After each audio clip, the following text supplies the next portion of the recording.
ना what are rational agents, ये rational agents होते क्या है? रैशनैलिटी का कॉन्सेप्ट पहले हमने डील किया था, लेकिन उसे आज एक और तरीके से देखते हैं।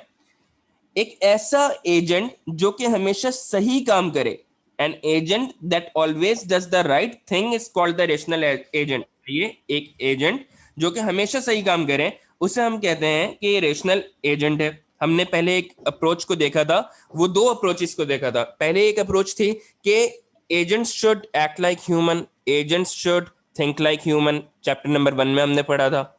लेकिन दूसरी अप्रोच कहती है नहीं, इंसानों की तरह क्यों काम करें, इंसानों से बेहतर काम करना चाहिए। इंसानों से बेहतर काम करने का मतलब क्या है? That the machines should act rationally, the machines should think rationally. Machines को कैसे काम करना चाहिए?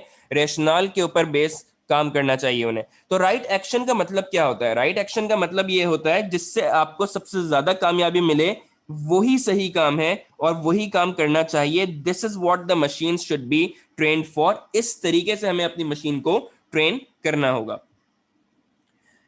अब कैसे पता चलेगा कि आप सही काम कर रहे हैं या गलत काम कर रहे हैं? आपको कैसे पता चलता है एज अ स्टूडेंट कि आप सही पढ़ रहे हैं या सही नहीं पढ़ रहे?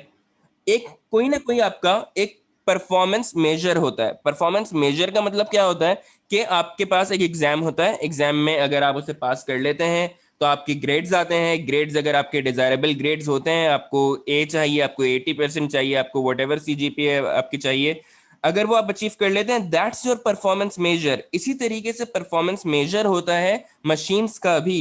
फॉर एग्जाम्पल अगर हम बात करें कि कितना अच्छा वैक्यूम क्लीनर मैंने बनाया, तो वैक्यूम क्लीनर अच्छा है या बुरा ये कैसे पता चलेगा? अगर हम उसकी कोई परफॉर्मेंस मेजर करें कि उसने कितनी सफाई की, अगर उसने कितना अमाउंट ऑफ डर्ट क्लीन किया है, ये उसका परफॉर्मेंस मेजर हो सकता है। कितनी टाइम में किया है, कितनी बिजली उसने कंज्यूम की है, और उसने कितना शोर मचाया ये सब काम करने में। This shows the performance measure of vacuum cleaner machine. और इसी तरीके से हम डिफरेंट मशीन्स को एनालाइज करेंगे वन बाय वन कि किस तरीके से हम अपनी मशीन्स को इंटेलिजेंट कहते हैं या हम इंटेलिजेंट उसे नहीं कहते। ओके, सो रेशनल एजेंट को क्या करना चाहिए? रेशनल एजेंट ऐसा होना चाहिए जो कि अपनी परफॉर्मेंस मेजर को मैक्सिमाइज करे। अगर परफॉर्मेंस मेजर मैक्सिमाइज होता रहेगा, इसका मतलब हमने बहुत अच्छा रेशनल एजेंट बना लिया है। और देखें, इंसान से भी मिलती जुलती ये चीजें। इंसान भी हर मतलब इंसान जानबूझ के कोशिश नहीं करता कि उसकी परफॉर्मेंस डिक्रीज हो। हमेशा हमारी कोशिश ये होती है कि अपनी परफॉर्मेंस को बेहतर से बेहतर बनाने की कोशिश करें।